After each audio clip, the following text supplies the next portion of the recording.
Petri dish. The Petri dish. The Petri dish. This is The Petri dish. The Petri dish. The Petri dish. This is the Petri dish. There's something growing in here, and it's an impending fart cloud that will soon destroy the entire planet. Whenever I drink, I never burp enough, and so it all just ends up being farts. That's what I need all of you to know today. I had to light multiple candles in my bedroom because it is an atrocity in there. Made my bed anyway, wafted that top sheet, and boy, did that let out something. Oh, yeah, it's been an afternoon already. Guys, my dad's here. Hey, everybody. By afternoon, he means it's 12:03. We're We're 3 minutes in. Freshly noon. Yeah, here I am again. So that explains the smell and the discoloration in the walls. It smells like farts and candles in here. Yeah, and the cloud up in the ceiling. You know, that's my whole brand, though. It's basically just like, hey, isn't this such a pleasant fart experience? It's my entire life. Well, if you've ever been in a Coast Guard cutter's crew quarters, it's just Same kind of smell. a natural thing. Yeah. You just sort of get used to it. That makes sense. Yeah. That's good. I'm glad that you're used to that experience. I, for one, am creating a whole new situation for myself. There's definitely a different feel to it, you know. It's because that's pizza and beer farts is usually what those are. Yeah, this was weird margaritas, tequila, 805 beer, which is it's a lovely beer, but also I have not been drinking beer at all. Yeah. Although I've been white clawing it up, so that's carbonation and stuff still. But whenever I drink like the hard seltzers and stuff, people talk shit about them, but it's such a clean drunk and hangover the next day. I don't feel bogged down by anything. I'm like, yes, I ingested poison, but it was very hydrating poison. I feel like I can still do stuff. Today, I'm like, whoa, I forgot what putting just heaps of garbage into my body will do. I woke up and I was like, oh, and I'm still a little drunk. And also I'm like, oh, I feel everything inside me melting because of beer and tequila and then frachos from Noble Pie. I don't even know what those are. French fries with nacho toppings. Oh, yeah, okay, I could do that. But then Noble Pie also puts their wing sauce on top. Oh, it's so fucking good. Well, I have never got those. I have no idea. Yeah, and so when you're multiple shots of tequila in, and a few of the library, tap house, and hookah lounges, famous punch that they serve during any crawl. I think I had 3 by the time I got out of there. Oh, good Lord. Because you got to reach at least $10 for a card, yeah, and card. Might as well make it worthwhile. Otherwise, it's just going to charge your card.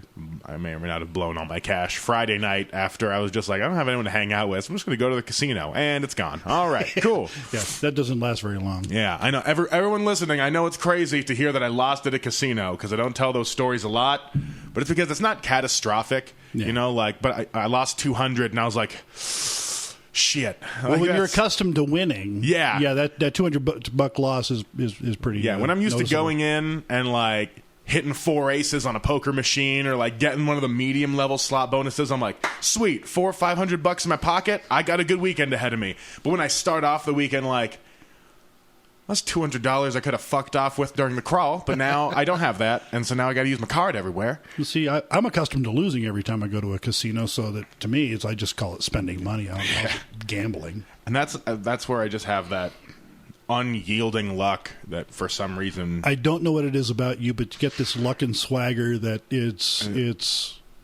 unbelievable. I've never seen that kind of luck on anybody before, and it's so devastating to have to try to curb that now. Knowing full well that sometimes it doesn't work out, and when things don't work out, then I get all sad about it, and I'm like, okay, sometimes things aren't going to go your way, which is such a baby thing to tell somebody. Sometimes things don't work out the way you want, but I'm so accustomed. I have a sense of entitlement. Look at you. To the karmic retribution of the world. You win thousands and thousands of dollars over, and then you're like, oh, I lost $200. Exactly. Everybody feels sorry for me. That's where I'm trying to dissect it all now. My luck is like everybody else's now. I feel like I'm losing a superpower. It was I don't know. It was like in The Incredibles when Mr. Incredible was trying to get the 2 different train cars, and he was like, okay, he had to work out his super strength again. I feel like I have to I don't know, do some good shit to get my luck back. I don't know what it is. I don't know how to spiritually parse it in order to get it back. What head place were you in when you got that? That's what you need to find out. So what head place were you in when you had that good luck? Because that's probably where you need to be. It is always, I need this thing. Yeah. From the roof to the LASIK to the refrigerator. To, all of it has always been like, you know, like I just wanted to hang out with my mom, but I'll toss a few bucks in the machine. I need some things. So I'm trying to save money, and there's $1,200. Cool, you know, like for me, when I needed to pay a bill, I had to go out and Uber for a couple of days, and boom, I had enough money to pay that bill. For you, it's like I'm going to go to the casino and face Lady Luck and win. It's like I'm just going to show up there in my poker hat and roll some craps because sometimes the dice like me. You know, it's kind of proof that we do live in the Matrix. That's what I'm saying. Okay, I've gone on a deep dive on this with other people at bars and stuff before, but they all think I'm crazy, and I'm like, yes, we live in what we could call a simulation. All of it is the bleeps and bloops of the universe's Fibonacci sequences. Yeah, like we're all at the mercy of chaos. So there has to be some way for us to spiritually tap in and hack the energy. What I'm saying is I think midichlorians exist.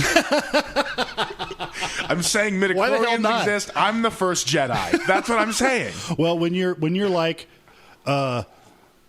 Matrix, I need a roof. And then you get 4 aces or you win the jackpot or something. Yeah. You know that's kind of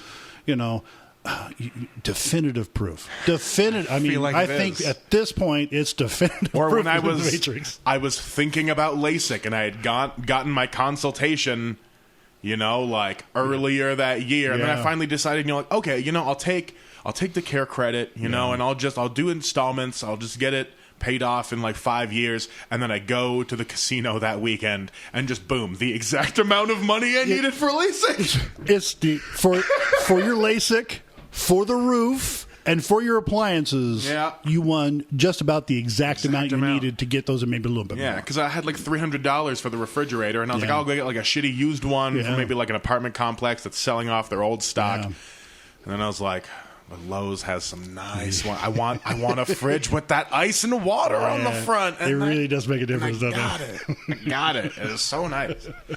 Though now I need a dishwasher. That's what's getting me. That's what I got to think about when I go in now, because the dishwasher that came, the shelf on the top has been broken the whole time, and I knew that. But I've ran it a few times, but I'm like, it's inconvenient to only want to use the bottom part and run a whole dish load. Yeah. But I tried to get replacement wheels for it. And I was on the phone, and I hate being on the phone. Me too. Yep, I get it from you. I was on the phone with this company trying to figure out how come the wheels you sent me that from your, what is it, Maytag? Yeah.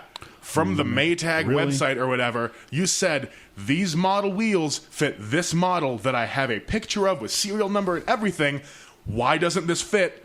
Why don't these parts fit on the thing that I just am trying to fix? I'm just trying to fight entropy here, Like, I'm just trying to do something myself. I bought these wheels, all these things. You send them to me. Your fault. Explain. She was like, yeah. I wasn't actually this mean to her, but I was just like, please help. I have no idea what's happening. I felt so dumb. I was like, why wheel no fit? Wheel round, hole round. Try to press them together. Yeah, and she was like, actually, we discontinued making those parts like 5 years ago. I was like, are you fucking... Really? She's like, all this time? Yeah, and she was like, you could buy the whole upper assembly again. And I was like, okay, how much is that? It was $130 for one side of the rack. I'll just save. Yeah, I was like, you want me? I was like, thank you for looking that up, but also I'm not going to spend $260 on replacement parts for this dishwasher that I already don't use. That they've discontinued the parts for. And I was like, so I'm just going to go get an upgrade elsewhere. She's like, cool, I'll just send you the refund. I was like, thank you.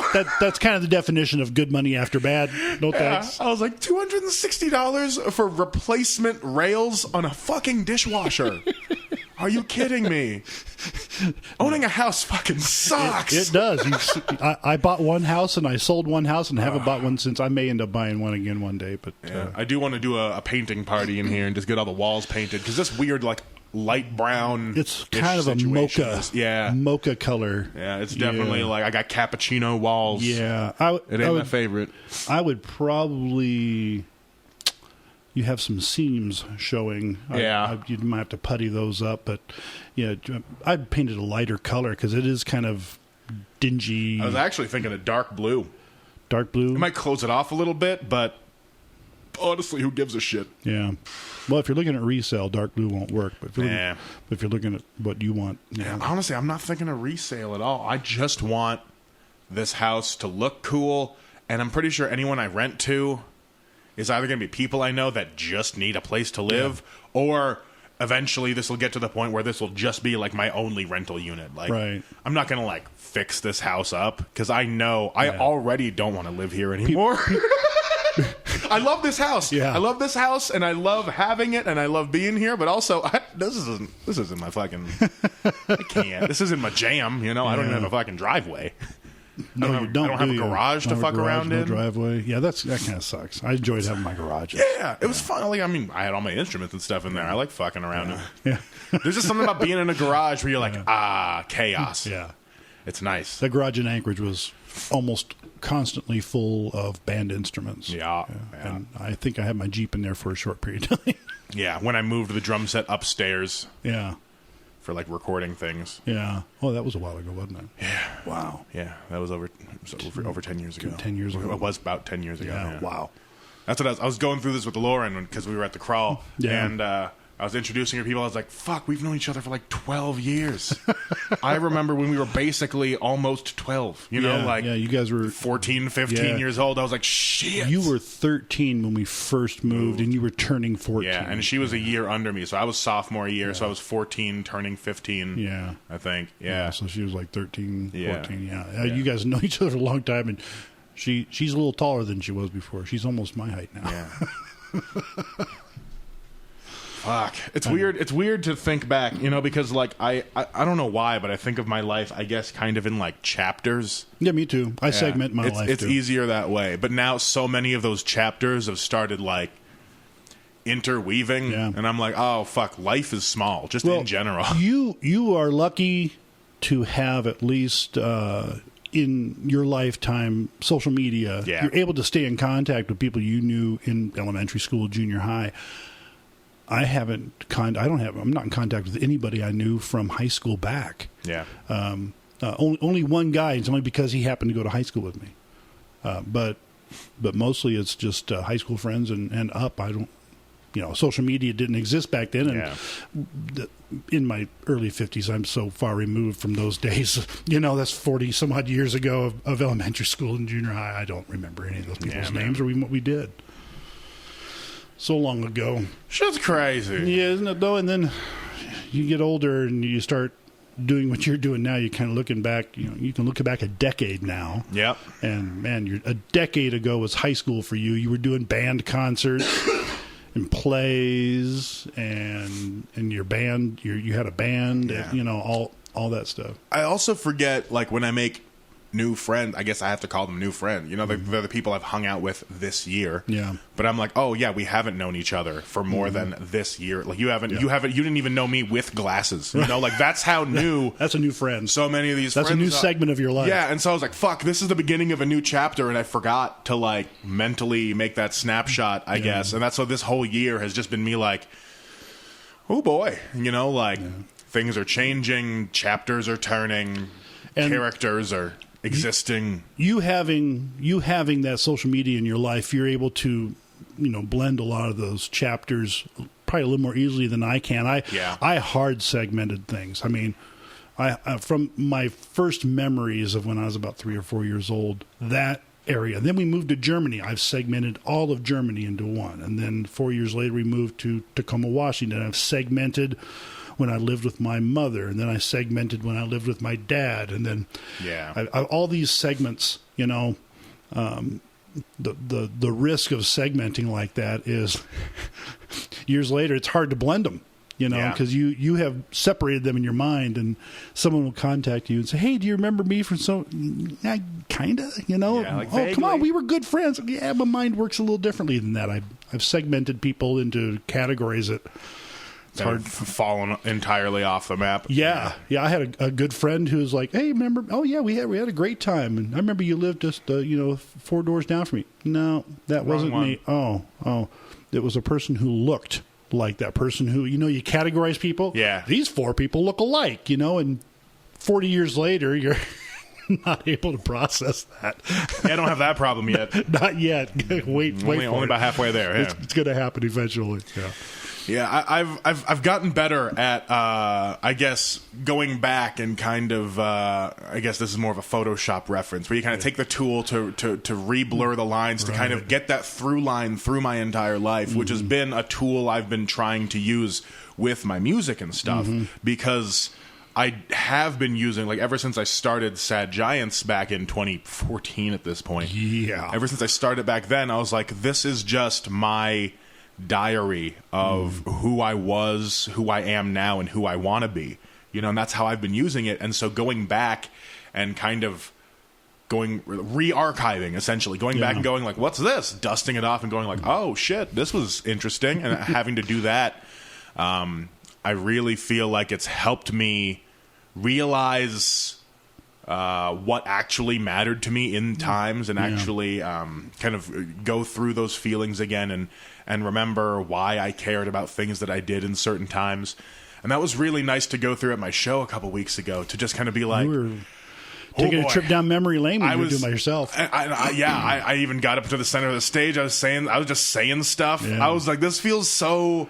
It feels so natural again, but I haven't done it since, I was going on tours with Brian and stuff. Yeah, I remember that. You and Brian, there's another guy, too. I remember. We wore a gray hat. Yeah, we don't talk about him anymore. He's a piece of shit. Oh, fuck you, Peter. Yeah, Peter. If you ever listen to anything I ever do, I hope you're fucking dead. Well, I hope your kid's fine, though. But you're a piece of shit. Don't raise him wrong. Oh, wow. Well, I remember you used to tour with him too. Yeah. I have posters up. I made his fucking album. So that's a part of me that I won't get back. Yeah. But that guy turned out to be a dick. And another one of the guys we didn't go on tour with him. He helped us up in Fargo. He turned out to be a rapist piece of shit. Oh. Also, and so I was like, okay, cool. No one was fucking chill. That's fine. Great. Oh God. So that's where now I'm trying to be like, okay, sometimes people are not what they seem, and it's fine if you have associated with them as long as you make sure that's not in you. Make sure you aren't giving reverence to something that doesn't even deserve your fucking time. One thing I learned a long time ago is I don't invest myself in a friendship with somebody until I really get to know them. I want to hear them talk about nuances and little things, and I want to hear them, I want to get to know them and how they react to life before I invest in a friendship with them. That's why, I got a couple of really good friends. Ryan back in South Dakota, one of the most solid guys I've ever known in my life. Yeah. And a couple of other really good friends I've held throughout my life, and everybody's got their issues, everybody's got their problems and nuances, but if they're generally a solid person, I'll stay friends with them. If not, I don't necessarily ghost them, but because I was in the military and my dad was in the military, I'm used to going, okay, bye, I'll never talk to you again. Yeah, I'm used to doing that. Even if they were, semi-good friends, I'll just, okay, bye, and I'll never see you again. That's what I've been learning to do better. Yeah. I have done that in the past. I haven't done it as actively. Now that I am kind of cemented in Reno, I've had to learn this year, again, just to be like, that's over. Nope. Yeah. That's done. Yeah. Just because I've known some people that are, maybe not bad people, but I'm like, you don't provide anything for my life. What do you give me in my life that I should appreciate having you around? Yeah, I'm like, I don't feel an enrichment when you're around. I feel like I'm getting, I'm not even getting good experiences just with you out in the world. If we aren't making good memories, we aren't, nothing is positive about this. It just seems like they are in need of, some people just need a person, and that makes sense. But you and your personality type attracts people. Well, good Yeah. people, bad people, all people. Your personality type, you're kind of a Falstaffian, charismatic. Everybody's good friend and buddy, and everybody's like, you have your own gravity, not because of your size, but you have your own gravity because of your personality that attracts people. And your job is to,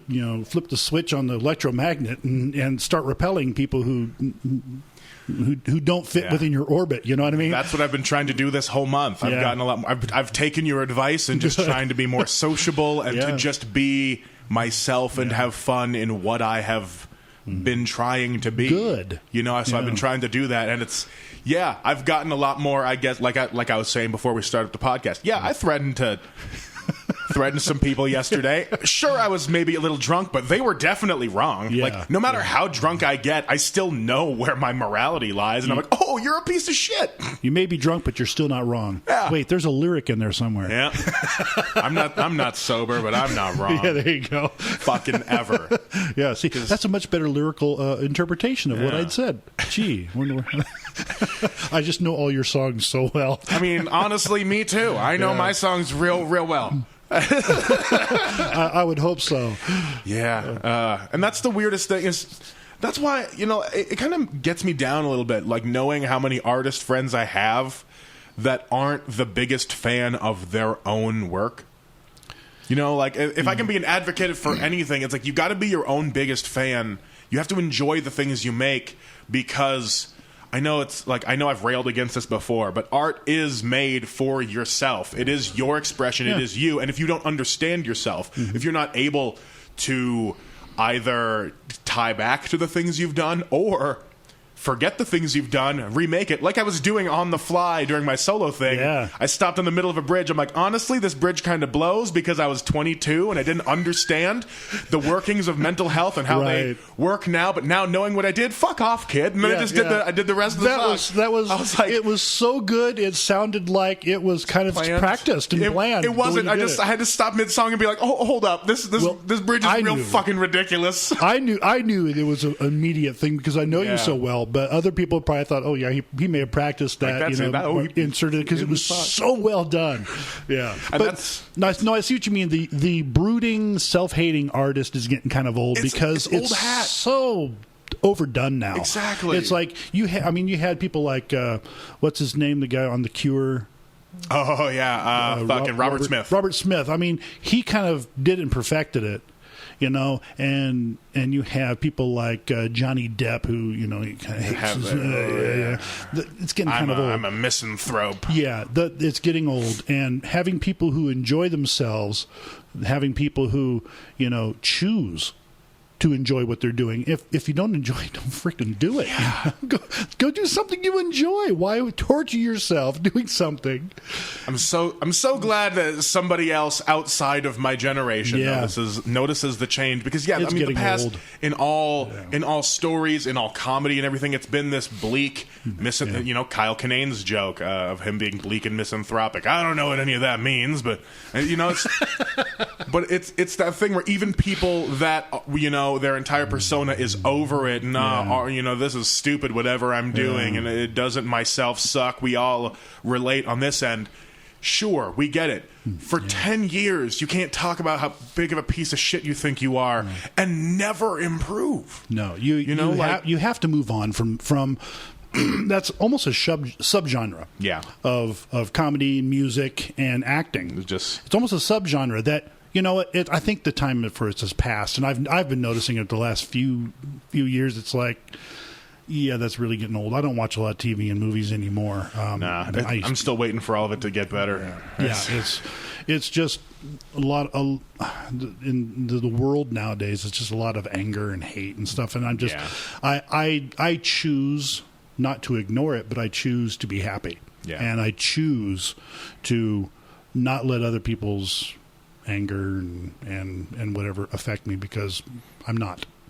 There's a lot to be angry about. Sure, there's a lot to be happy about. Let's concentrate on the one that makes us feel better instead of the one that makes us angry or hate people or hate whatever. I'd rather stay happy. That makes sense to a point. I'm still fine with anger and hatred, but it has to be done for a reason, and it has to not just be all self-focused. It still exists, but it can't be your go-to. Yeah, it can't be the only thing you do, because that is... It'll just burn you. It'll just burn you inside. And everybody around you. Yeah. And it's just... Yeah, so I don't know. I purposely went out of my way. Once I got my final, I mentioned in the last podcast, I was suffering from depression. And once I got better from that, I made a clear choice in my mind. I'm going to stay happy. Yeah, the bad stuff still happens, and we have to deal with it. But choose to be happy. Choose to take the... I'm not going to do that because it's going to piss me off. I'm not going to talk about this because it's going to piss me off. I'm not going to let that person rope me into talking about this because it's going to piss me off. I'm just going to stay happy. That works if you don't go out into the world to exist with people. Yeah, and so that's where I thought that I could have that outlook like last year-ish, and I was like, I'm going to go out in the world and just try to spread positivity, and everyone's a fucking asshole. Dudes in bars, everyone don't exist. For the love of God, dudes in bars, you're not allowed to talk anymore. So like that shit just keeps happening. I'm like, all right, no, I have to help advocate at least. I have to at least be out there telling people to fuck off when they're wrong, because other people can't. One of the things that got me really good at ignoring my own inner desires to talk about something was being an Uber driver for 2 years. I can actually carry on a conversation with someone and let them think I believe in these same exact things they believe in for about 10 or 15 minutes. If it goes beyond that, I start getting a little anxious. But I've gotten good at it. Like, oh yeah, you believe in that crazy, wacky political theory? Oh yeah, that's very interesting. Okay. You don't have to subscribe to it. You just have to, oh, okay. And then you move on. You go to the next guy who has a completely different opinion about something. I've learned how to not get anxious and not get angry, because, when you pick up and deliver 15 to 20 people per night, you're going to have 15 to 20 completely different conversations about 15 to 20 different things. Because everyone's just a fucking soup of their life experiences, and it's real hard to discern the flavor quick. You put two different people together, you have two different opinions about stuff. There may be some similarities, but two different opinions about something. And or they're coming from a completely separate... Like, they believe in the same thing, but from completely separate... like areas, and then like if they dig into why they believe things at all, then they'll start fighting. Exactly.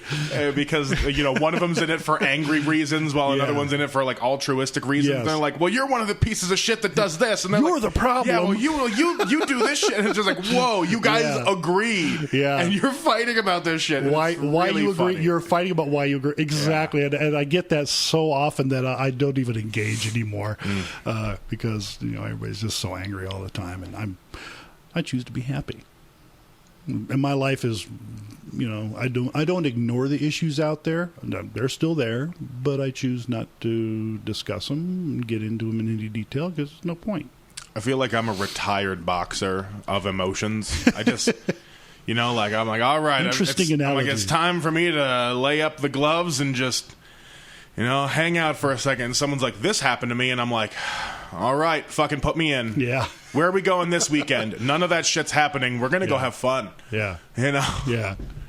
No, we talked a little bit before the podcast about, dudes in bars and people in bars, and how, as an Uber driver, many times I hear the stories from the young ladies who are, you're right. Dudes, if they say no, go away. Yeah. You're not going to get any traction with that person. Yeah. If you harass them, and as I've had happen before, ladies run out of the bar when I show up and get in and go, go, go, go, go, go, go, go, and you chase after them, you're an asshole. Yup. And you are a potential threat to a woman. Mm-hmm. And they see you as a threat, not as a potential date. Yeah. They're, stop. You've now almost borderline criminal here. So leave them alone. If you have to beg, you have to chase, it's not right for you. Go away. And that's just mild compared to the things that I've been hearing, because me too. I hang out with some people that are, I like to think that I appeal to all people. Sure, I'm a magnetic personality, but I also like to hang out with the timid people and let them know that we can just have fun, chill times in this corner and have fun. And sometimes they get cornered and they can't fucking they can't do anything, and I'm like, oh God, That's why I just tell everyone that I hang out with, like, you throw a punch and I got your back. We can't no more of this. Yeah. Like, we gotta put these dudes back down underground where they belong. Just drive them fucking back. Tell them, hey, guess what? You're not allowed to go out anymore because you're an asshole. I have had, and I haven't discussed this before because it really kind of freaked me out, and I actually left and didn't Uber anymore that night, but I had a lady get in the car, and she says, help, I've been roofied. I've called my dad. You're taking me to his house. Make sure he comes out to the van to get me. Mm-hmm. So I did. I drove her home, and then the dad opened the window, and I waved for him to come out, and he came out and got his daughter and brought her inside the house. And she's, as a dad myself, of daughters, that scares the crap out of me. Mm-hmm. And to any of you guys out there who think you get off on stuff like that, remember, those girls have dads, and we tend to take that stuff very personally. And I will tell you right now that we don't mind spending nights or months or years in jail protecting our kids.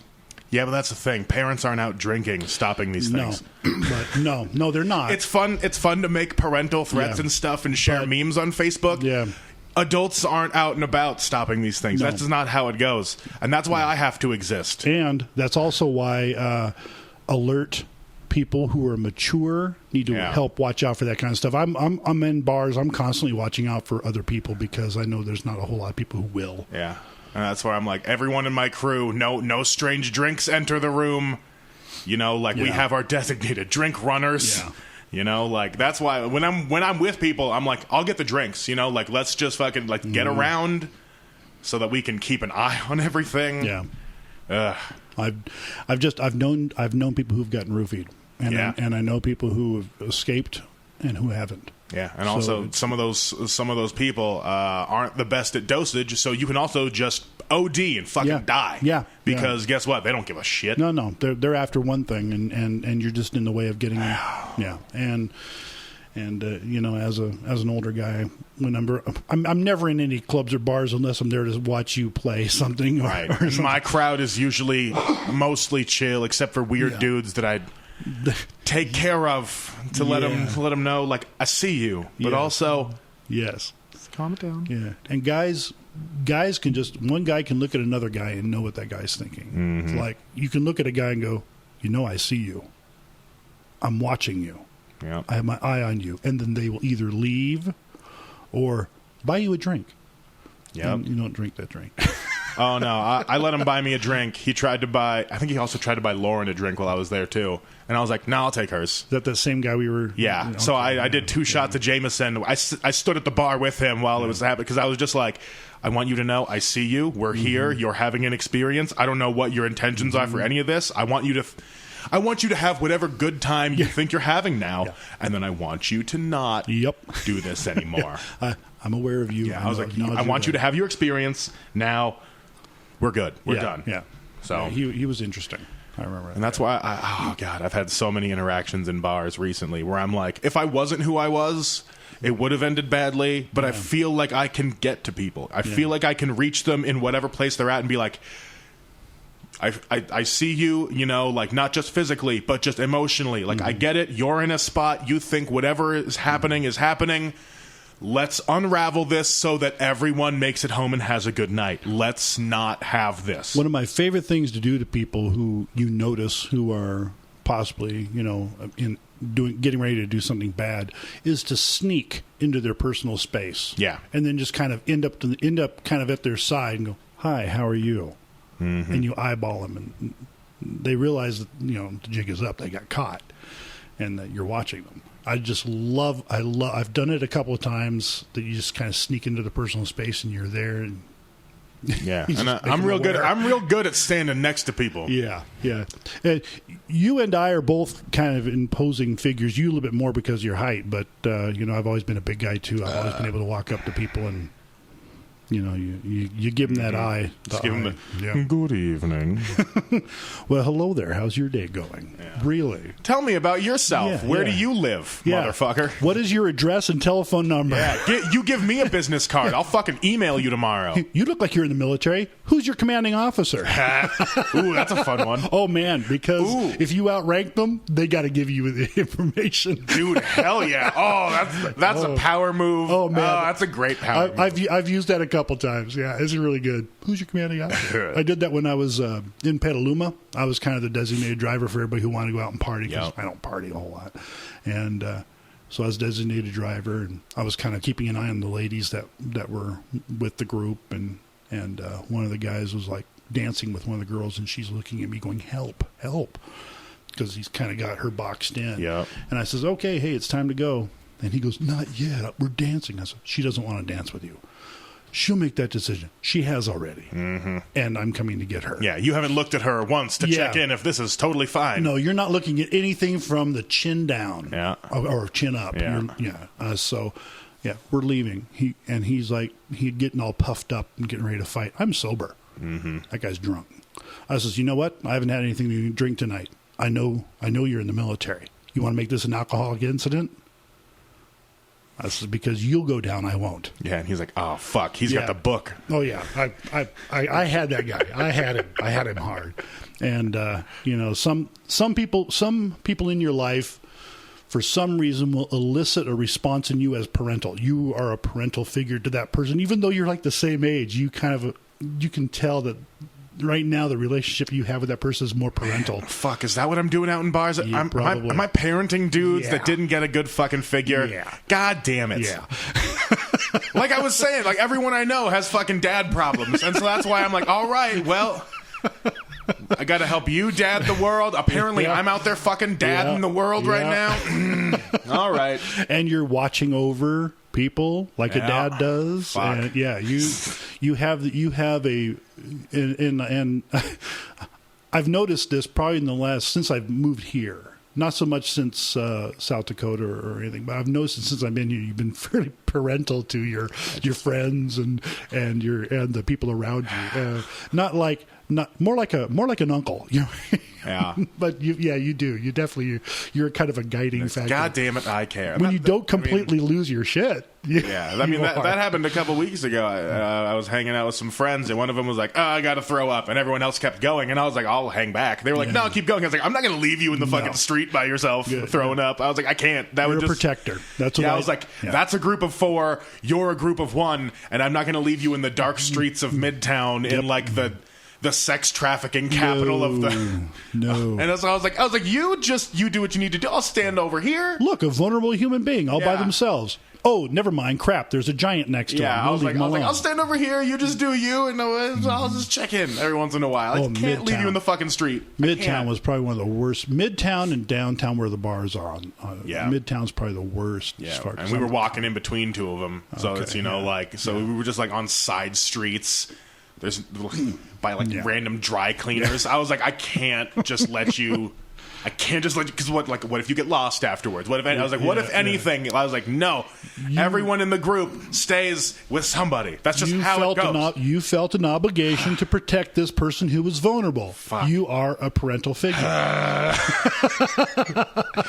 and taking almost full credit for it. I am that way also, and you got that from me. All right, that's why I was always designated driver, because that's why I was always the one who, if I did go out with friends and we were on a ship and we were just walking back to the ship, I wouldn't drink so much. I'd be the one who would be less drunk, or I would only drink a beer or 2, because I felt an obligation to watch out for these people who were careless as hell with their drinking, and I wanted to help take care and make sure they get back to the ship safe. Yeah. And you're sorry, buddy. Yeah, fuck. I didn't think it would happen so quick. Yeah, well, I started doing that in my mid-20s. I started being so you're at the age I was when I started doing that. But then again, I was a parent at the time too. So. Yeah, I mean, I was by the time you were my age, I was 1. You were 1, and I was number 3. So you had dad vibes. Years of experience as a dad. At me, it's just I'm like, oh fuck, it's in our blood. Flame. Is that why I bought a sweater vest the other day? Yes. Yeah. What am I wearing? Well, Oh, yeah. I mean, guys, for everyone listening, my dad's dripping in the sweater vest vibes. But honestly, what happened is me, Nick, and Austin were watching Sugar Ray music videos. Oh, okay, yeah. As you sometimes do on like a random Thursday. Oh, sure. Or whatever, yeah. whatever fucking day it was. And Mark McGrath was just wearing a sweater vest with like nothing else underneath it. Just a sweater vest. What was that music video? I remember that one. Yeah, it was like a checkerboard sweater vest. Yeah, he was just dancing around. Yeah, either kind of way. a 50s nerd vest. I remember that one. I remember. And so which one after it was. that, I was like, I think I'm gonna get into the sweater vest game. And Nick was like, I dare you. So I immediately went out and bought a sweater vest. Well, I want you to know at Savers, They got a good they selection. got a good selection. They're back there by the suit jackets. You got to look back there. They're not in the main racks. I go there. I go to the sweater vests all the time. I got 3 beautiful ones right See, now. there we go, guys. This is where I get it. This is all his fault. If you're wondering why I am the way I am, it's in my DNA Your and my raising and all of it. The grand protector in you comes from me. Glad I can still party. Yeah. Well, It's just I'm still responsible. While Yeah. like even I was blasted off my ass, and I was still just like, I'll get the Uber. I'm still the I was responsible like, one. I can barely function, but let's go inside and get warm real quick because it's too chilly out. Fuck. Oh man. All right. Well, I'm glad I dissected that part live on air. Yeah. At least you no longer wonder where that came from. Yeah. Now I'm like, there it is. Okay, That's- cool. Back in Kodiak, when we before your mom and I got kind of split up, is we used to go out every Thursday and Friday night to kind of let our Just hair get down. out, Yeah, yeah. get out, let our hair down, be actual a couple, be an actual husband and wife for once. And I was always a designated driver. We were the ones with the minivan, and we'd pick up all of our friends and drive out there, and I'd watch all of her friends, all the ladies that were out there, and make sure they were safe. And every time one would disappear, I would tell the bouncer, "Hey, keep an eye on the ladies here. I'm going to go find out where this person went and go find them and bring them back." So, Yeah. I was, I felt that obligation to care for people. I knew their husbands, so I wanted to make sure that they were okay. Yeah. Well, shit. Sorry, buddy. Yeah, that's where it comes from. What else is fucking going on in the world? I don't fucking know. That's bad. Basically everything for me. I'm like, well, I don't know. Just like I've said for the last few weeks on the podcast, dudes in bars, everyone, no, fuck off. Your time is over. Stop. But I've had a lot of fun this month either way, because I've been trying to follow your advice of letting myself have fun I'm glad. a little bit, and I've just been out there for the goal of like, makes a difference, doesn't I was like, let's just enjoy the world. Good. And it's been so good. Yeah, it's you find out that it's like your computer. If you put your computer in a diagnostic mode, it slows the computer function down. It's the same thing with your life. You put it in diagnostic mode, the rest of your life goes real slow, and you're not getting the most out of it. So, you back out of that diagnostic mode. Yeah. I mean, hit virus scan once in a while. Just every couple times. Yeah, notice that you do something you don't like, fix that one thing, and then move on, man. I mean, enjoy your life. After Halloween, I'll take stock of everything this month and go like, I could probably slow down on the drinking. Yeah. Probably slow down on the Capriati's orders in the middle of the morning. I don't even know. The sandwich shop. I haven't been there yet. I ate a 20-inch sandwich this morning. Oh, good God. Yeah. Why are you not as big around this table right now? Oh, fuck. One of the things that I was thinking about this the other day is one of the things that I was talking to somebody about is I'm a lot more confident in life. I'm honest in life. I'm, all this. And I says, why am I being, I don't want to be with anybody right now, but why are they coming to me and trying so hard to glom on to me? And they're like, because there's nothing more attractive to a woman for a guy who's confident, honest, and stable, and says what they, and I was like, I actually learned this a long time ago. My dad took me aside and he said, you want to marry the right woman? Be the right man first. I was, that my dad was very direct. He'd say so much with so few words.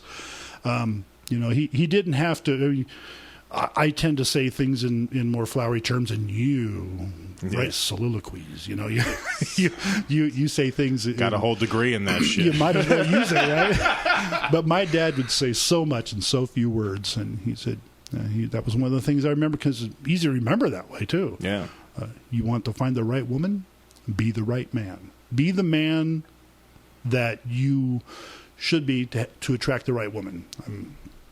I have these family members, I'll say, who like to go to bars all the time, and they're in their 50s and 60s, and they're still going to bars and wondering why they can't find a good man.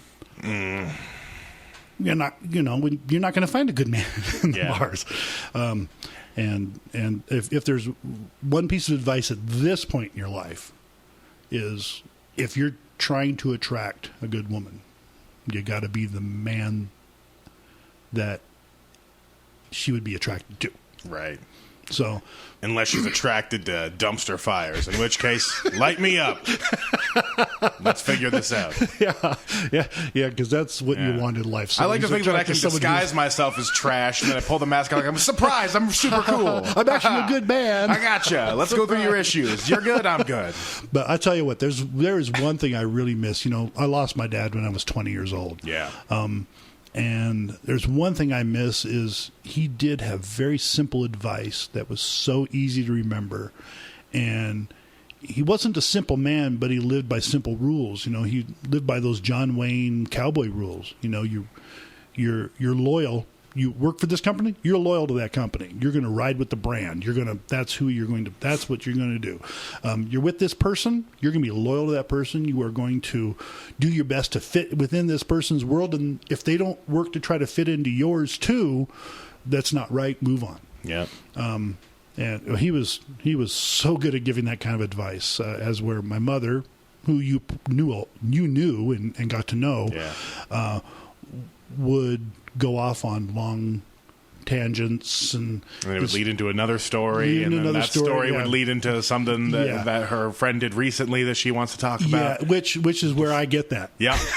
So my dad was very simple. He gave simple answers that were very clear, very easy to understand, and very easy to remember, as when my mother was a storyteller. And I'm able to do both with equal effectiveness, but I do tend to run off, which is why I think you have me on this podcast. I'm able to talk so much. You can go, and that's where I think I've refined your process to where now I'm like, here's the thesis statement, here's the stories to support that, and then here's the end cap that you can use as a quote. Yeah, like. My dad said also some other unsavory things. Yeah, like we're gonna leave out the racist ones that they weren't entirely inaccurate. No, but they were fucking. They were racist because people in that time actually believed it, and it wasn't. It wasn't out of anger. It was that was just a belief at the time. Yeah, it was just 50s style wisdom, 40s and 50s style understanding of the world. Yeah. So even at the time when he told me that stuff, I'm like, no. Yeah, you're like, even now that isn't, but all right. Like, I get it where you're coming from, man, but also, no. Also, his sample block that he used was military families are a microcosm. They're not true for everything. No.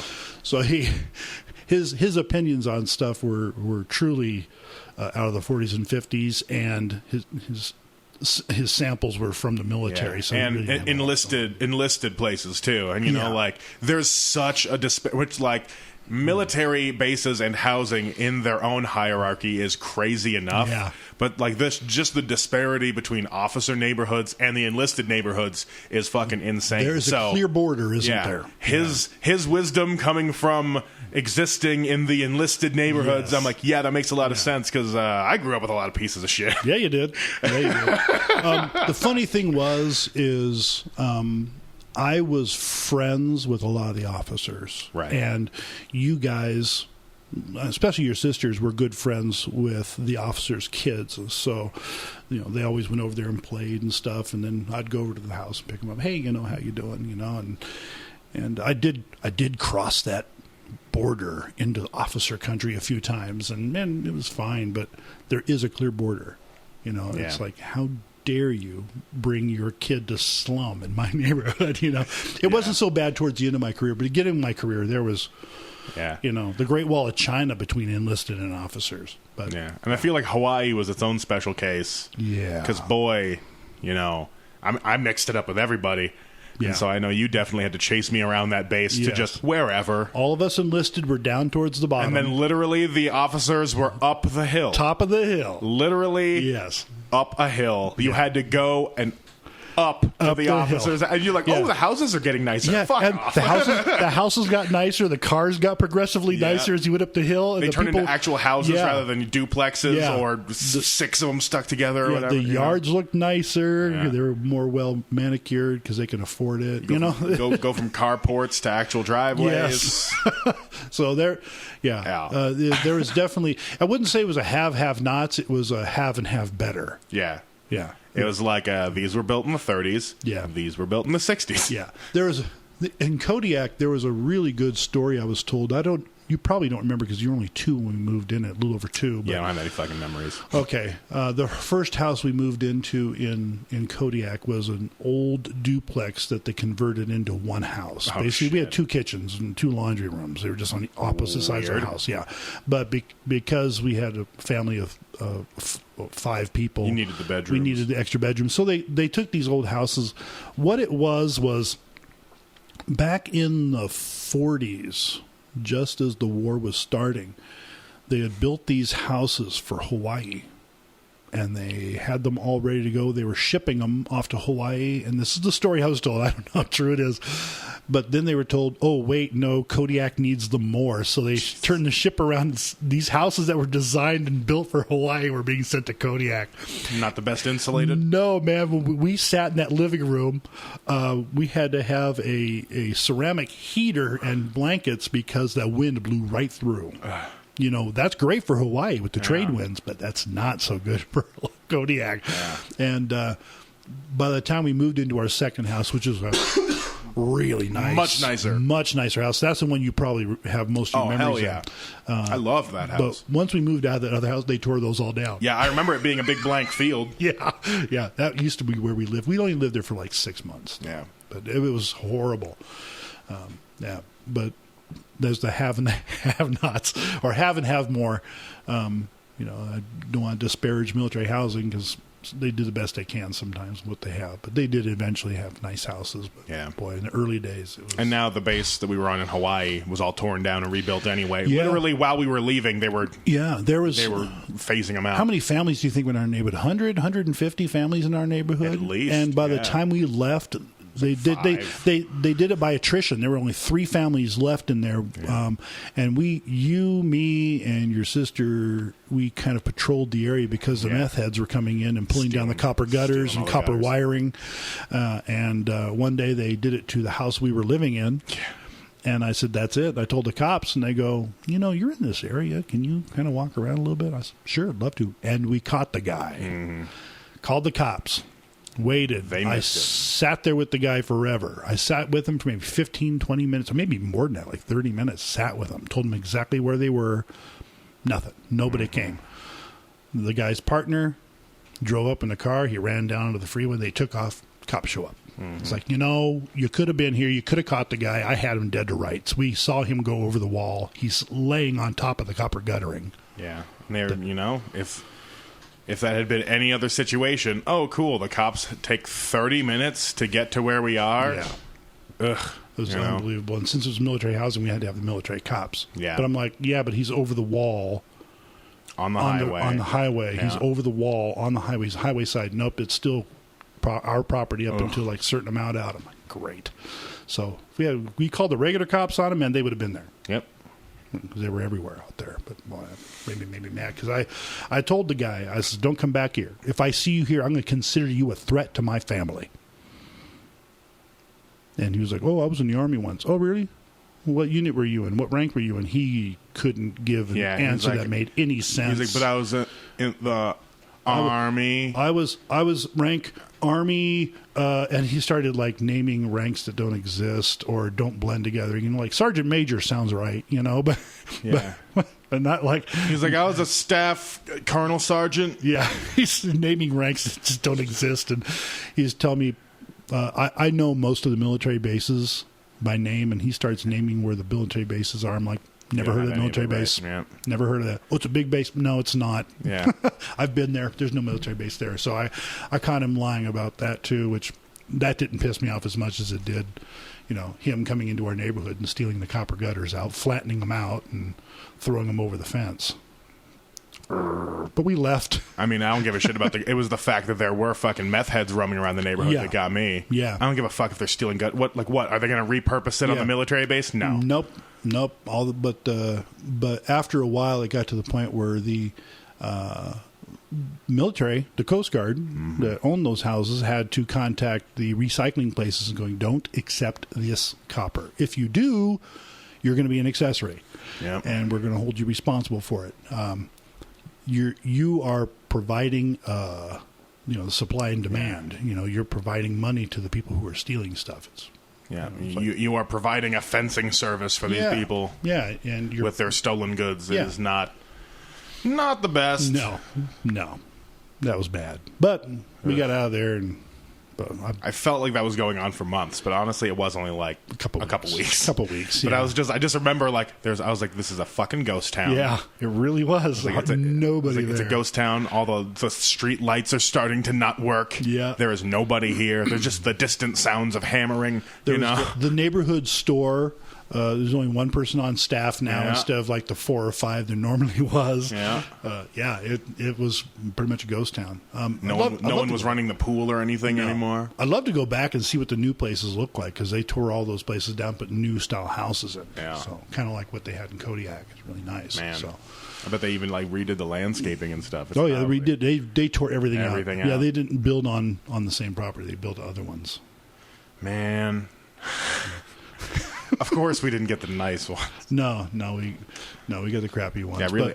Kodiak was the best house. Oh yeah, that's why I stayed there for 2 tours, even though I probably should have gotten out of there after 1. Yeah, I stayed there 2 tours because we had a nice house, a stable life. You guys had friends and good schools. I'm like, my life might be downward spiraling, but your guys' lives, will at least be stable. Yeah, and have some kind of stability to them. So I stayed there for another 3 years, even though I should have just left. Plus, I mean, if you would have left after that, we would have ended up somewhere shitty. Yeah. Having stayed there for 6 years instead of 3, we got Hawaii. Yeah, we probably would have ended up back in like St. Louis or something, something along the river. I was looking at maybe going back to Seattle too, going back to that area. I grew up there, family there. Going back to that area would have been fine, but man, now I'm thinking of like where I want to live, and I guess technically I'm settling down here, but also like where do I want to be? And man, I don't know about Seattle and stuff. It's a cool area, but even Tacoma and stuff, like running around in there, I'm like, it doesn't feel right for me. No. Portland seemed cool, but also. Man, fuck Portland. Like I don't. Some places are fun to dip your toe into, and go and visit, but don't necessarily want to live there. And that's the thing is, you having grown up in a military family, moving every 3 to 4 years, me having done the same thing, you can kind of go where the wind blows. Yeah, and it's hard to set down roots because after 3 or 4 years, you start getting antsy. Getting that itch in 3 years, and I'm like, you've been here 3.5 because you're in May, I think. May or June. Yeah, May of 2015, May. 2016, mid-May, something like that. Yeah, mid-April, May. Yeah, May of 2016. Yeah, so it's been 3.5 years. Yeah. Yes, I'm already starting to be like, where are the offices of the job that I have that I could move to? Because I know I could. Yeah. I could stay with the same team doing the same job and just remote elsewhere. And then if they need somebody to go, fly anywhere, go to the other places, I can be like, I'll go. That's a nice thing about remote anyway. About being single sucks when you're, in your case, you're probably about ready to want the relationship and settle down and have kids and all that, but. It's the nice thing about it is you can pick up and go with the breeze right now. Because, I could go to the Denver area. We have an office out there. I could go Denver's to, nice. South Carolina area. We have places over there. And I'm like, I kind of like it. It's kind of a nice area. But I fucking hate... It's hot. It's hot. I hate humidity. I don't miss that. Then I was thinking, well, they also have some California spots, Sure, Central California, not the best, but also, not the worst. Not the worst either. Yeah, I don't want to live in fucking Florida. No, but there's also some East Coast places where I'm like, oh fuck, I would love the East Coast. General area. Let's see. I think we have an we have an office in Ohio, and that that's more Midwest. But but it's pretty close. Ohio's pretty close to and it counts. It's also really like, if I was thinking of anywhere, like Philadelphia or Philly's cool. Scranton, you can go check out Dunder Mifflin. A lot of places in Pennsylvania, because also that's where a lot of my favorite punk bands and stuff are. Yeah. So I'm like, there's something about the ethos of that area that resonates with me already. Scranton's interesting because it's fairly rural. Yeah, it's a small ass town. Yeah, it's fairly rural. It's a pretty neat little place. I actually enjoyed it. I was in Scranton once on business, and I was there for a couple of days. Like, this is not too bad. We just got to go fuck off to the East Coast again, but actually do it right. Fun. Yeah, that was fun. Yeah, I'd have a little more money to do that now. Last time it was like, okay, we have to stay here another day because I don't get paid until tomorrow. I'm trying to think of what big trip I want to do for 2020, because I feel like I got to do at least one of those for myself every year now, because Laos was super dope, but also, it wasn't fully for me. No. You were there for a specific purpose. Yeah, I was there, for family, and also just because I hadn't been. Yeah. And now that I have, I'm like, I understand parts of myself more. That was cool, but it wasn't fulfilling in a way that it was. I went there for me and then came out feeling fulfilled. It was like I went there with no expectations and came out feeling different, you know? Well, when the 2 times I went to Laos, I really understood your mom a whole lot better once we left there, because I see a lot of her family do the same things that drive me crazy or is endearing. So you're like, oh, okay. So this is behavior that she grew up with. Okay, so this is something. It's not something she's doing because of anything I've done. It's just something that she does. What's even more interesting is the dynamic now. Now that all the brothers are the patriarchs of not only the family but of the area. Like they are the people now. They're like the Kennedys. They're huge. So running around with them, I was like, yo, this is crazy. Yeah. And I was like, I kind of get a little bit of that entitlement to respect, a little bit of that status feeling that I know that mom's always chasing. Yeah. Because when we go there, I was like, oh, fuck. I was like, these people are fucking kings. Yeah, they are. Not like literal royalty, but like you can just feel the reverence for them with all the people that interact with them. Yeah. Once you know, your grandfather was very humble. Yeah. He was very humble. He lived a very simple life, but he was well-to-do. Mm-hmm. He didn't flaunt it because you live in a communist country. You don't flaunt your wealth in a communist country. Yeah. You hide that. You live simply. But you have the means to do what you want to do, but you live very simply. Yeah. I was dissecting this with some friends the other day because I was trying to describe what it's like, and then I realized I was like, oh fuck, they kind of have slaves. And I was like, well, they get paid. I was like, they get paid, but they also room there and stuff. And I was like, and then I was dissecting. I was like, oh fuck, I think because they were probably royalists back in the 70s, and now they are essentially just seeking asylum. Yeah. They're like, I will live and I will work on this compound as your worker because I don't want to disappear forever. You know? And I was like, oh fuck, they're like political asylum seekers. When you align yourself with your mother's family over in Laos, you align yourself with them, no one's going to mess with you. Mm-hmm. So you're going to be okay. I tried to explain to you before you left how big that family is over there. You just don't get it until you go there. But I also love the diversity of thought between all of them, because some of them are, they align themselves with the local government because, they're educated, they deal with them, and they know how and when to deal with that. Other are very simple. Good at it. Yep, other are very simple. They're like, this is how we should live our lives. And it was fun to watch them all argue. Like, I could tell where they were coming from just the way it was working. Yeah. And then to also watch Mom come in with her super American ideals to all of it. I'm like, I get that she feels smarter because America is supposed to be the best, and she has bought into the American ideal, which is good. Yeah. But I was like, yo, these dudes are titans in the fields of their own study. Yeah. And then also getting the oldest brother, who's got the very French ideals. Yes. To have all of them together, just hashing shit out at the tables, I was like, whoa, this is way better than watching any political debate I've ever seen. And the funny thing is your mother might have good ideas, but when she talks over there, she talks like a teenager because that's how old she was when she left. She left when she was 14. Her knowledge of the language and the way to speak it and work with it is like you're listening to a 12 or a 13 or 14-year-old trying to argue. It's funny. Try doing that. She definitely got dismissed a lot. Yeah, go to a junior high school and have them try to express something to you, and you're like, yeah, I'm not going to take you seriously. It was nice to have her translate it for me, though, as it was happening, because obviously they weren't taking her the most serious. They were just like, shut up, you're so American. It's like, come on. Yeah, and so she would tell me, she was like, he's talking about this, and then after a while it devolved. Well, the way it started was they were arguing about the age of a tree in the backyard. Really? And then that turned into a whole thing. Oh my God. We were arguing for like 3 hours and then talking about Mao and shit. And I was like, yo, this is crazy. I was just sitting there drinking my beer Lao, having a coconut, and I was like, keep going. Yeah, this is great. Thank you. That's great. No, I enjoyed going over there. Even though I didn't understand the language, you can understand the intent, or you can understand what they're saying from the way they're saying it. Because even though the language is different, the way people talk is the same. So you understand the conversation. You may not understand everything that's going on, the nuances about it, but one day somebody came and said something to me, and they're talking to me, and I understood what they meant. I had no idea what their words were. And I pointed over to something, and they're like, oh, there it is. And they got it. And they're like, wait a second, I just spoke Lao to you. How do you know? Did I secretly know Lao? And that's where I feel like, again, I get my empathy superpowers from you, where I'm like, I just universally understand in my heart for some reason. Somehow...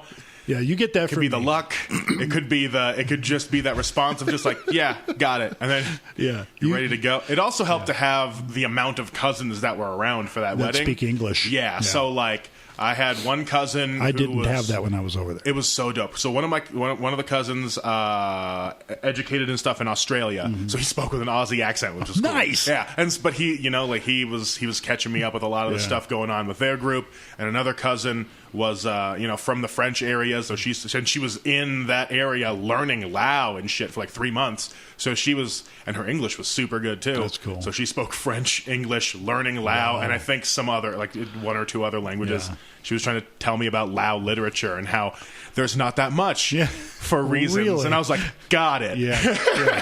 Okay. I was like, cool. But she was like, if you get a chance, there is a couple books in the Lao, and not libraries, bookstores that are like, translated decently, and I was like, I'll go look, because that is really cool. That'd be interesting. That there even are any Lao writers. You can catch on to some cultural things that you might not be aware of. I mean, Mom might not even be aware of because she left it so young. And so, if I go back, I'm definitely going to try to dig more into what exists of arts and culture there, because it is so stifled. And even the music they listen to is American music from the 50s and 60s, stuff they would have been able to get, post-Vietnam or during and then slightly after, or it's just from Thailand. When we were there one time, we were at this, I think you guys were somewhere else, but all the adults went out to go somewhere, and apparently there was a famous singer pretty famous. He's probably in his 50s or 60s at the time, but he was very famous in Laos. And he pointed to me, I'm going to sing an American song for my American friend, and he sang Moon River as if it was new. And Moon River was before I was born, or at least around the time I was born. Luckily, I knew it. It was one of those kind of crooner standard things. Yeah, and it came from that movie Breakfast at Tiffany's. Yeah. So having a guy singing that to me, I was like, oh, thank you, I appreciate that. That's why I was thumbs up and like this, and doing the old okay signal, and I think you mean white power. I can make that joke. You can't. Yeah, no. When I do it, it's an okay symbol. Here, you're doing it correctly. I'll put my fingers together that way, so there's no W. I guess I don't know. Whatever. No, but I thanked him for it, and I appreciated that. But it was way before my time. Yeah. And luckily, I knew it because my parents listened to that kind of music a lot. But yeah, a lot of the culture there is very controlled. I've heard a lot of stories from your mom and other family members about it and everything. So, you know, as a person that exists solely to express in the most honest way I can, it's fascinating to me that they are that tightly controlled. Like, I went to the fucking mall while I was there, and it was a big mall, everyone just walking around having a great time, and I'm like, something off about this place. I was like, I just feel like I'm having so much fun. We all went bowling, and I was like, but also, it's not a free society. I'm like, also, something's fucked up. And so I kept wanting to dig, and I was like, don't get yourself missing person. I kind of wanted to say that to you. I don't know if I did, but I was going to be like, be careful over there, because it's not a free society. Don't be your normal free self. Say what you want. Be very respectful of their culture. Don't make waves. Don't talk about the politics there. I didn't do any of that shit. I didn't try to peel back any veneer. I just tried to be, ingratiating and accepting of everyone, and just drink a fuckload and just have a great time. Exactly what I did. So you stay on the periphery. You appreciate everything that comes to you. There's still that thing in me. Like, if I go back, I'm like, I wanna just peel back a little bit of veneer, at least for myself. So I feel like I want to get some books. Well, I want to read up a little more. You heard what happened to Grandma Nam, her husband. When the communists came, he was taken off to a re-education camp. He was educated at Brown University, very smart man. He was the mayor of the capital city, and he spoke out against communists when they came took over. He was taken off to a re-education camp, and he was killed and didn't come home. They re-educated his head from his body. Yes, they did. He was killed and left 4 kids, I think, and a wife. They had to flee the country. So you definitely want to be very careful what you do over there. They're a little more free than they used to be. When they put the clamp down on you, they clamp it hard, and they let you go this much. They've definitely had to open themselves up a little more, because now they're doing a lot more business with China and Korea. And so now their society is a little more capitalistic, and therefore a little bit more expressive. I noticed a lot of people who were visiting. I don't know if they were UN or what when I was there, but they were Australian. They do some trade with Australia. It seemed. I mean, like I said, one of my cousins is an Australian business guy, and so he's out there. So one thing I learned is that Koreans are retiring there. So they're getting a lot of heavy, older Korean influence in the area, which is, like, again, all this is fucking fascinating to me, because I'm like, whoa, it's the inner machinations of another country that is just now starting to hit a point of, like, everything is open everywhere all the time. People are coming to this country. Like, there was a good amount of white people walking around.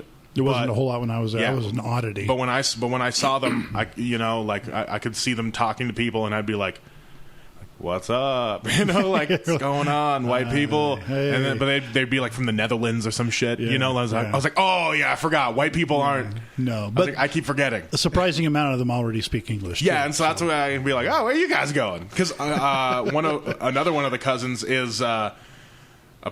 He's from also a pretty rich family, and our families came together, and so he has this what used to be a hotel, but they told him this isn't a hotel anymore, so now it's just his house, and his friends can stay, which we were his friends, so we got to stay. So it's this beautiful corner spot right in the a big square of shopping and culture, and shops everywhere, and so it was super cool to post up out there. There was a little Lao coffee shop that had free Wi-Fi. Nice. So obviously that's where all the tourists were going. So I would just post up and ask the white people why. I was like, whoa, why are you here?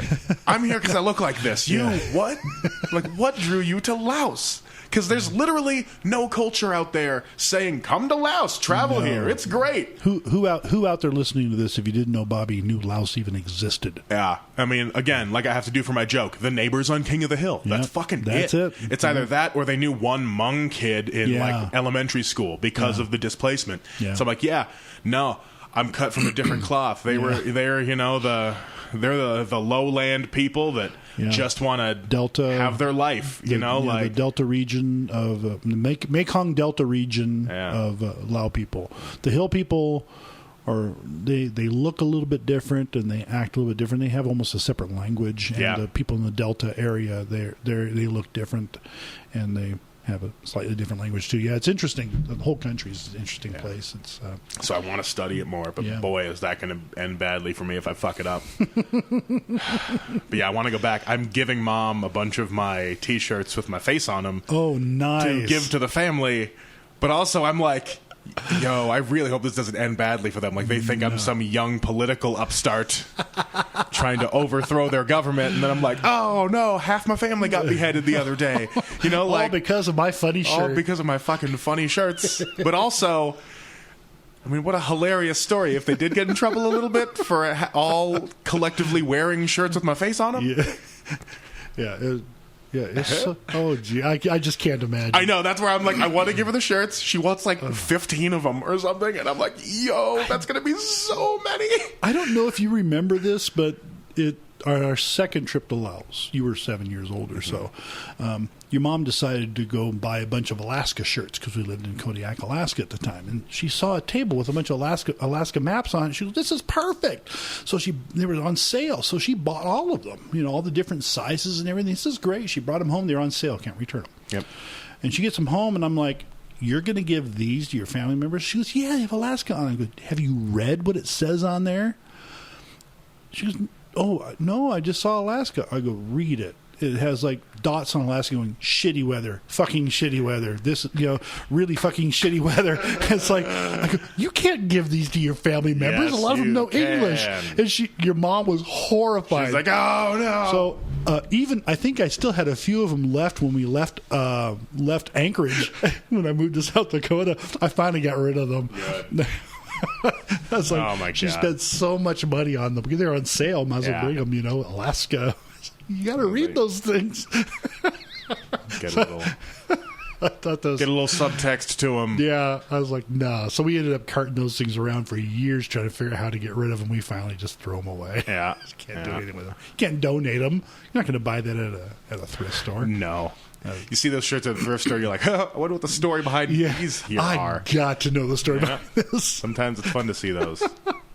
Oh, you could have donated them and like when I just see murals of babies, I'm like, woo, why? Yeah, oh, come on. Really hope this was just like an estate sale that went bad, and this was like somebody lost the pictures of their kids or grandkids, or even worse, paintings. And I'm like, oh yeah. Let's just put this up in the house and have people wonder about it, and whoever it is, just make up a story about it. I thought about buying that shit and just being like, found it, it's mine now. Yeah, and then just have some, whichever person makes up the best story about it, that's the story. I'll get a little plaque. It'll work. Well, that's probably enough talking about shit. Let's see. You have something that you want to play. Yeah. I would love to hear these. I feel like for the outro, I've got two Halloween-based songs since the holidays are upon us. Oh boy! I'll do the first one that's expected. Spooky Hoedown Part 3. Oh, nice. The Latin dance remix. Oh yeah. I thought it would be funny because there's these two things don't go together.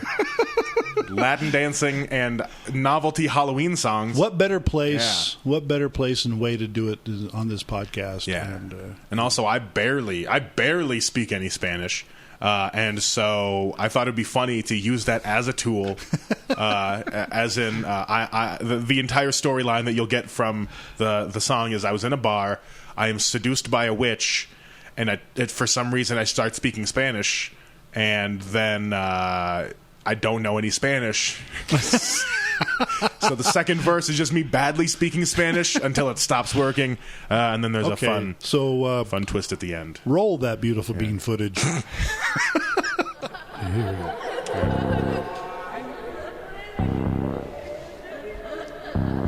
Who wants to hear a spooky story about this chick I met? Everyone's real into that Latin shit right now, me included. I want to tell you a story about this girl I met at a bar. I have the juicy and the wet line going in the background. Tale, but you can dance to it like a very danceable cautionary tale. You guys like those? To dance away your problems? Let's dance away our problems. A up in the club on a Friday night. Saw a chick at the bar that I kinda liked. Thought I'd slip in smooth like some Astroglide, but I looked in her eyes and my tongue got tied. Cause I ain't never seen a girl like this before. Got a big hook nose with a little mole, and she's stunting all black from head to toe. Black cat in the bag, are you serious? Stereotypical witch. Yeah. You fly as hell, almost like you got me under your spell. I don't know what came over me, it must have been magic, cause for some odd reason I started spitting game in Spanish. Estoy cautivado. Ay, ay, su hechizo amoroso. Ay, ay, ay, tan intoxicado. Ay, ay, ay, mi bruja. Hola, me llamo Bobby B. Ven conmigo, mami. Baila conmigo. I'll try my best to hablar con ella, but I'll still sound like a third grader. Porque quiero comprarte una bebida. Nunca me he sentido de esta manera. What? Tu bailes salsa. No. No? Shit.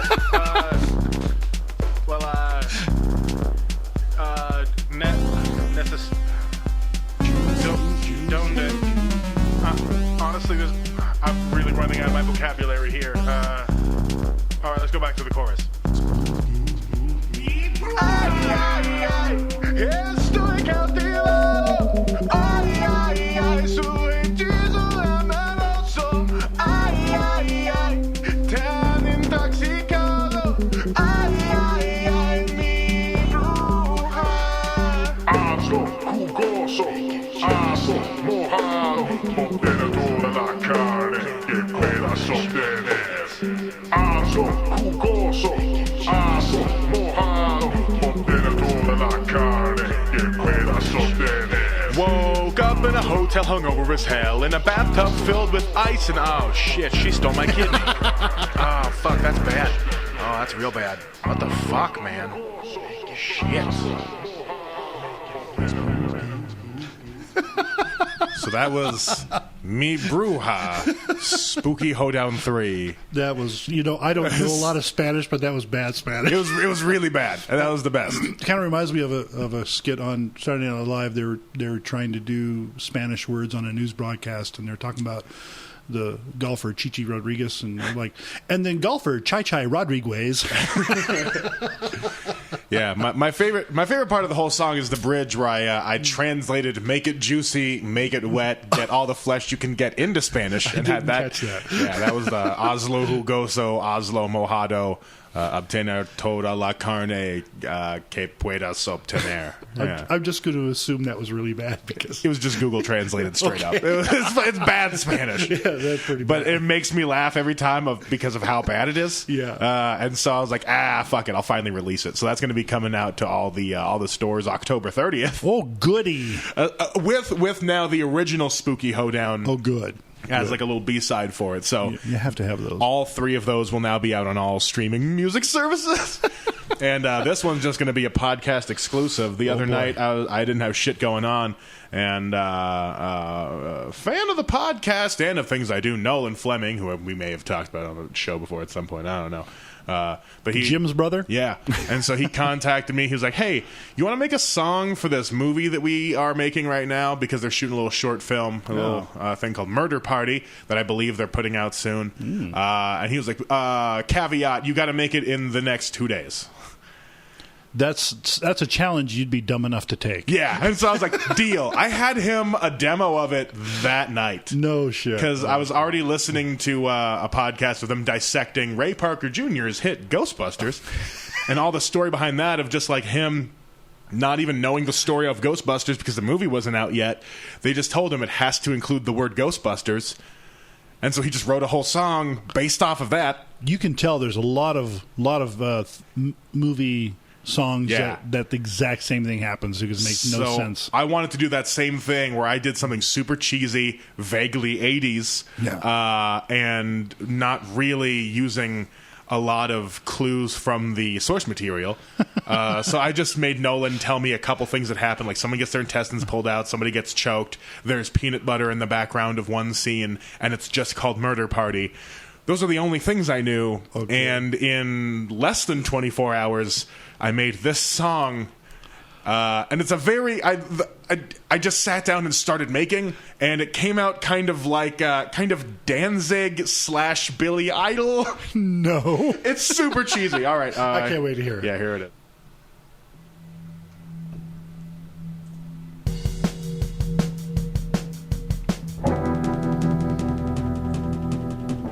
We went out for a dinner. We went out for a dance. We went out for a party. We were all into the party. One by one it'll come. From the depths of the darkness, eviscerated and numb. Oh, we went out for a dinner. We went out for a dance. Yeah, we went out for a party. The Tom's in there as my favorite. It just happens the entire Yeah, time. we all have some demons. Sometimes we don't feel quite right. But we went out for some dinner. To the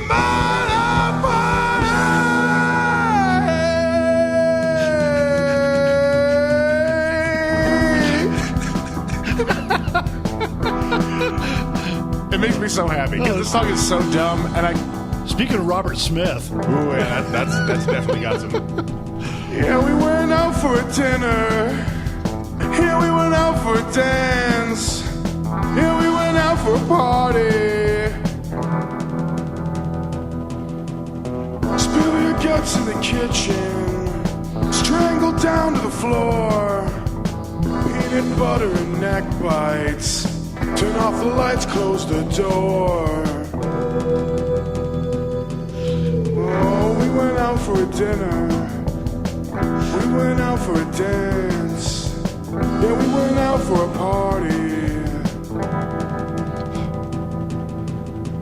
Yeah, we all have some demons. Sometimes we don't feel quite right. But we went out for some dinner. To the murder party.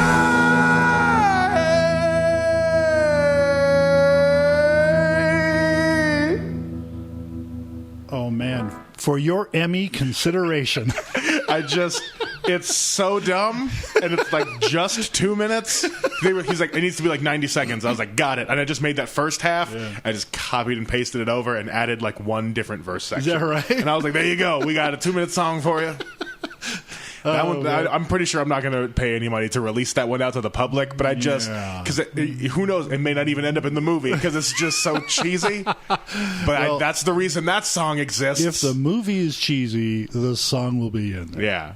So I really hope I hit the mark on that one. We'll see. If not, that was just forever. That was just for you guys. So Peanut butter and neck bites. Peanut butter and neck bites. That's my favorite reference right there. I was like, all right, I'll toss that shit in. Who gives a shit? Oh, man. This song's Okay. supposed to be dumb. All right, so we need to get in contact with the Emmy Award people and let them know to the committee and have them evaluate that for. I got to win an Emmy, you know?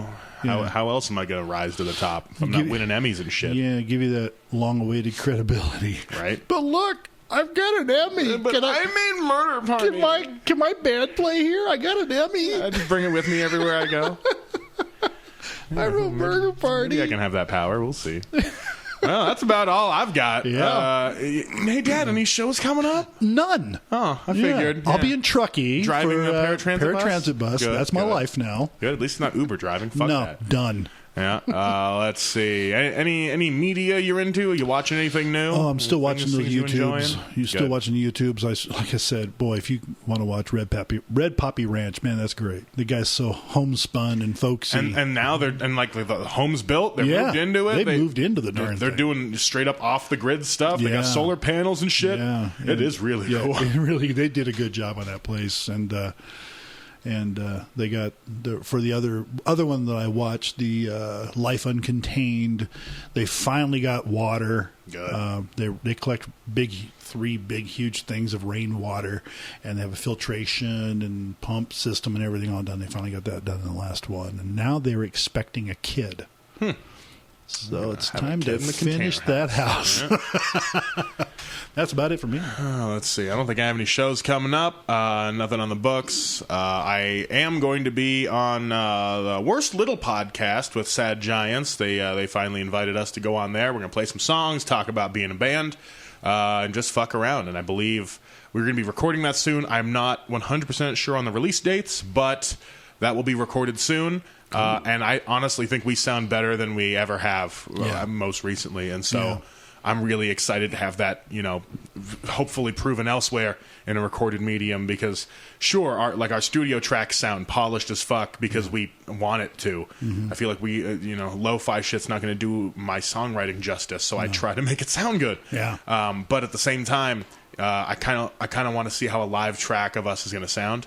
And hopefully it doesn't fucking suck. That'd be interesting. Because I'm bad at guitar, and there's only going to be one guitar input. So we'll see how it goes. I might pick something easy. Like I might just do Sullen Hearts or something easy so I can have the guitar right. But we're going to have band practice later. I might try to make them learn a new one. You're definitely a good rhythmic guitarist. Yeah. Your lead guitar, you're not professional level. You're not like, I'm the, but you do a good, solid, you keep it simple. You do it pretty good. And that's where it's the end of the podcast. Who listens this deep? Nobody. But I just figured, I've been trying to force Quentin to write more so that we can have, because my favorite bands are all like dual vocalists or, at least more than just one songwriter. It's like my favorite shit because when they get to their albums, it is that slight different breakup of styles or switching. It kind of breaks the monotony of it. And so I just want him to have, 2 or 3 songs on an album at least. Well, I like when he does some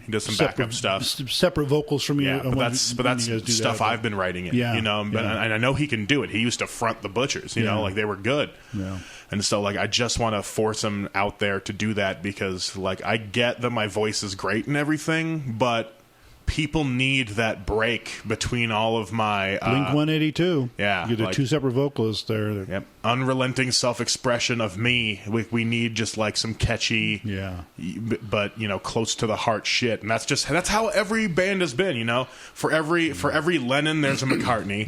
Yeah, for every Tom DeLonge chasing aliens, there's a Mark Hoppus there to hold it down. For fucking and then my favorite one's the Menzingers recently. There's the Greg Barnett who sings all about all of his experiences and memories and sadness, and then you get in there and Tom May is just yelling shit about punk basements he used to play in. It's super cool to have those dichotomies exist in a band. Lennon McCartney, you can hear whose influence was the most on a Lennon song and a McCartney song. You know which one's which. And then all of a sudden a George Harrison song will come out and you're like, oh yeah, that's definitely George's. Better ones, Then you hear a goofy song like Yellow Submarine come out, basically a fucking kid's song. Yeah, you know that was Ringo. Fucking Ringo. Ringo was like the little brother of the group that, okay, we'll give you a song to sing here. No, it's nice to have that balance. The Lennon-McCartney balance helped them stay fresh, and it would do good for you guys to have it. Your music is not necessarily the same music every time, but I know your music from anybody else's. Yeah, I write. I mean, I was doing a thing online the other day of just you describe yourself in 3 musicians. Saw that. And it was tough for me because I'm like, who am I right now in this moment? I was like, yeah, okay. There were 3 different kinds of music. Yeah, 3 completely different kinds of music. Insanely different stratospheres of people. Yeah. And I was just like, well, I'm always going to have that Blink 182 influence. So I got to have Mark Hoppus in there because he's just that steady one. But then Laura Jane Grace from Against Me, who I was so happy to see them. I think was it last year or was it earlier this year when I went to go with Daisy and Graham to see them over at Cargo. Oh, yeah. Watching Against Me, it was so fucking amazing. And I was like, okay, that's where I get a lot of the in-your-face...